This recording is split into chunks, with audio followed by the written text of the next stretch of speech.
बिस्मिल्लाहिर्रहमानिर्रहीम अस्सलाम वालेकुम।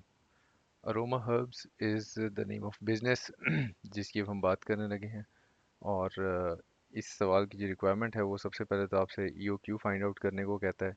और दूसरा वो कहता है कि आप सेविंग्स बताएं कितनी होंगी अगर आप ईओक्यू मॉडल फॉलो करेंगे। सो ईओक्यू में तो सीधा सीधा हमारी जो पहला निशाना होता है वो ये कि हम एनुअल रिक्वायरमेंट फाइंड आउट करें। उसके बाद हम इसकी ऑर्डरिंग कॉस्ट फाइंड आउट करें, एक ऑर्डर की क्या कॉस्ट होगी। और फिर हम कैरिंग कॉस्ट फाइंड आउट करें कि एक यूनिट को एक साल अपने पास संभालने का कितना खर्चा आएगा। सो एनुअल रिक्वायरमेंट जो है वो तो हमें को उसमें कोई ख़ास प्रॉब्लम नहीं होगी, क्योंकि 60,000 kg इन्होंने खुद ही से बता दिया है कि आपकी इतनी रिक्वायरमेंट है। ठीक है। तो अगर मुझे रिक्वायरमेंट मालूम है तो मैं इसको तो स्ट्रेट अवे लिख लेता हूँ कि 60,000 kg is my annual requirement.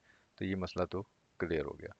अब ऑर्डरिंग कॉस्ट की बात करते हैं। ऑर्डरिंग कॉस्ट जो है वो इन्होंने हमें सवाल में एक पॉइंट नंबर 6 में बता दिया है। Administrative cost of processing one order is 90,000।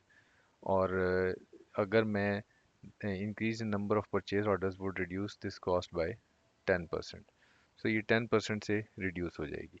10% से रिड्यूस होने का मतलब क्या है कि मैं 90,000, ये तो नॉर्मल मेरी कॉस्ट होगी, लेकिन अगर 10% से रिड्यूस करूँगा तो इसका मतलब आप इसका 10% बना के इसमें से माइनस भी कर सकते हो। यानी आप ये कर सकते हो कि आप क्या करोगे, 90,000 और इसका 10% बनाएं तो इट विल बी 9,000, वो आप इसमें से माइनस कर लें। ठीक है। तो 81,000 आ जाएगा। इस तरह भी कर सकते हैं, आप इसको 0.9 से भी मल्टीप्लाई कर सकते हैं तो भी 81,000 ही आ जाएगी हमारे पास। रुपीज़ पर order is the ordering cost. So यहाँ तक तो काफ़ी स्ट्रेट फॉरवर्ड मामला था। ज़्यादा जो कॉम्प्लिकेशन है वो कैरिंग कॉस्ट में है। कैरिंग कॉस्ट जो है वो उसका भी एक हमें परसेंटेज इन्होंने बताया हुआ है। Carrying cost is cost of financing the stock is 1% per month. अब यहाँ ध्यान से देखें कि इन्होंने बताया हुआ है पर मंथ। इसका मतलब ये है कि अगर मैंने एक साल की वर्कआउट करनी है कैरिंग कॉस्ट, तो मैं 1% को मल्टीप्लाई करूँगा 12 से, तो ये पूरे साल की कैरिंग कॉस्ट आ जाएगी। अब इसको मैंने मल्टीप्लाई करना है किससे, जो मेरी परचेज प्राइस है। परचेज प्राइस जो है वो उसके कुछ कंपोनेंट्स हैं यहाँ, तो वो ज़रा यहाँ पे साइड पे मैं लिख देता हूँ कि एक तो मुझे मालूम होना चाहिए कि मेरी परचेज प्राइस कितनी है। ठीक है। फिर उसके ऊपर मुझे कुछ डिस्काउंट भी मिल रहा है। ठीक है, बल्क डिस्काउंट मिल रहा है।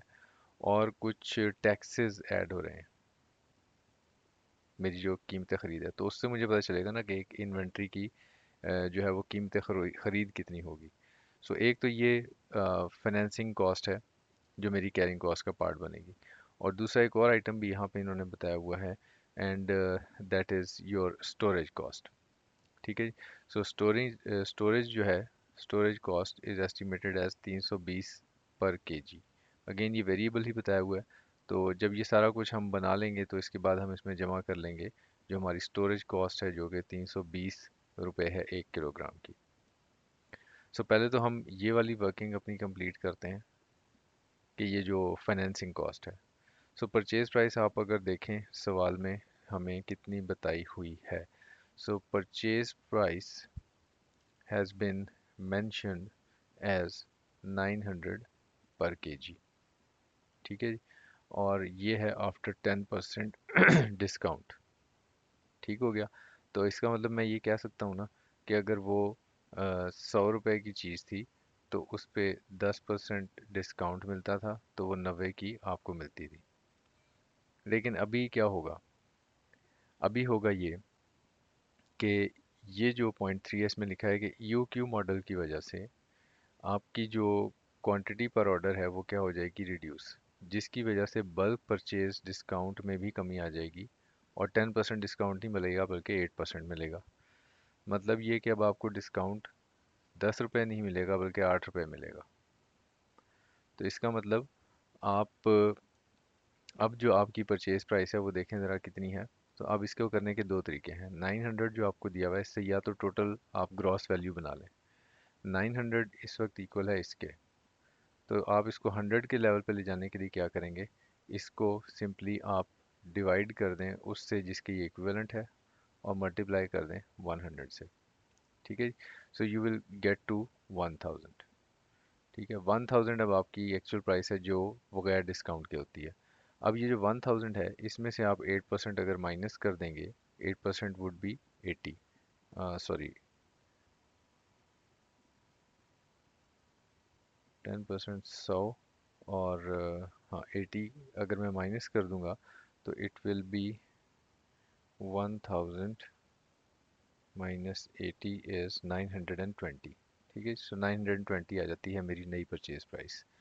इसको करने का एक और तरीका ये भी है कि आप सिंपली क्या करो कि जो ये वैल्यू दी हुई है 900, एक शॉर्ट वे है, ये किसके इक्विवेलेंट है 90 के, और आप इसको बनाना क्या चाहते हैं 92। ठीक है, तो आप सिंपली 900 को डिवाइड करें 90 से और मल्टीप्लाई कर दें इसको 92 से, तो यू विल गेट टू 920। ठीक है जी। सो दोनों में से जो भी आपको आसान लगे समझने में। पॉइंट ये है मैथ्स का, ब्यूटी ये है कि आपको एक्चुअली पहुंचना सही वैल्यू के ऊपर है, और सही वैल्यू किसी भी मेथड से वो सेम ही होती है। सो परचेज प्राइस अगर मेरे पास 900 थी, तो मैंने अब इसके साथ एक फैक्टर मल्टीप्लाई कर देता हूँ 92/90 का। ठीक है, जैसे मैंने यहाँ पे किया। अच्छा जी, अब टैक्सेस जो सवाल में दिए हुए हैं वो देखें ज़रा, ध्यान से देखें इन टैक्सेस को कि कौन कौन सा टैक्स अब वैल्यू में ऐड होगा। एक तो इसने कहा कि कस्टम ड्यूटी है जो कि 20% होती है, और दूसरा इसने कहा जी सेल्स टैक्स है जो 15% होता है, लेकिन सेल्स टैक्स के बारे में कहा कि it is refundable in the same month. तो ये तो आपको पैसे वापस मिल जाते हैं, इसका मतलब आपकी परचेज प्राइस को सेल्स टैक्स नहीं बढ़ाता, कस्टम्स ड्यूटी आपकी से जो सॉरी परचेज प्राइस को बढ़ाता है। तो अगर 20% से बढ़ाता है तो इसका मतलब 1.2 से अगर मैं मल्टीप्लाई कर दूं तो ये वो इंक्रीज वैल्यू आ जाएगी। ठीक है जी।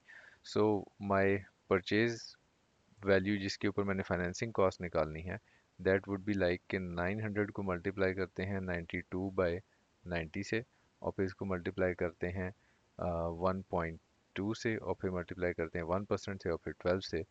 तो ये हमारे पास वो आ जाएगी परचेज प्राइस। ठीक है जी, carrying cost sorry, financing cost.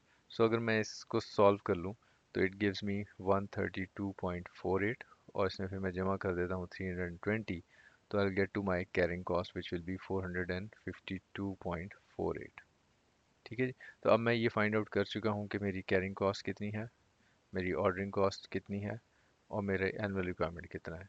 तो अब ईओक्यू फाइंड आउट करना आपकी ज़िम्मेदारी है, फॉर्मूले में फीड इन करें और ईओक्यू फाइंड आउट कर लें। जब आप ईओक्यू फाइंड आउट कर लेंगे तो अगला काम आपने करना है सेविंग्स।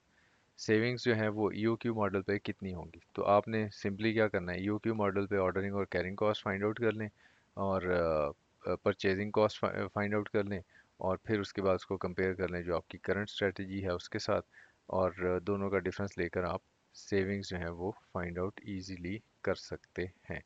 सो सेविंग्स वाला पार्ट भी मैं सॉल्व नहीं करूँगा। इसमें आपने ऑर्डरिंग कॉस्ट, होल्डिंग कॉस्ट और परचेज कॉस्ट, ये तीनों total for the year calculate करनी है, और फिर उसके बाद उनका डिफरेंस ले लेना है। So this is it. यहाँ तक आपका कोई सवाल होगा तो हम उसको आंसर करेंगे। Thank you very much, take care.